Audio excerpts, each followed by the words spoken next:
တို့ဗျာကြည်တွဲတဲ့ this way တဲ့တစ်ချက် show လိုက်အောင်ဗျာအကြောင်းသားကျွန်တော်မေးတယ်ဗျာကျွန်တော်လည်းမသိဘူးဖြေခဲ့ရတယ်ဒီမှာကြည့် he came into the room to shut the windows while we were stay in bed ကောင်လေးကခန်းထဲဝင်လာတယ်ငါတို့အိယာပေါ်မှာအိတ်နေစေနဲ့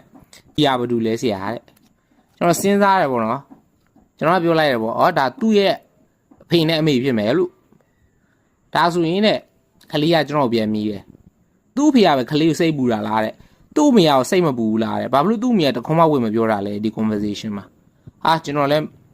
မသိတော့ဘူးဗျာဒီဝီကဘ누구ပြောတာလဲဝီဆိုတာငါတို့လေအဲ့တော့ဘ누구ပြောတာလဲကျွန်တော်လည်းမသိတော့ဘူးဗျာ unit 11นี่အရန်ကိုစမ်းကြည့်ပါတယ်ဗောနော်ဒီမှာကျွန်တော်ပြဿနာမရှိ bushes and the cat brush ဒီမှာသူပြောတာအဲ့ cat brush သူကပြောတယ်ဆရာတဲ့ cat brush ဆိုတာဒီတိုက်တဲ့ brush ကိုသူကဘာလို့ဖြတ်ထားရလဲဗောနော် dictionary မှာရှာတော့လေဒါတိုက်တာကိုပြောတာအဲ့တော့ပြောလိုက်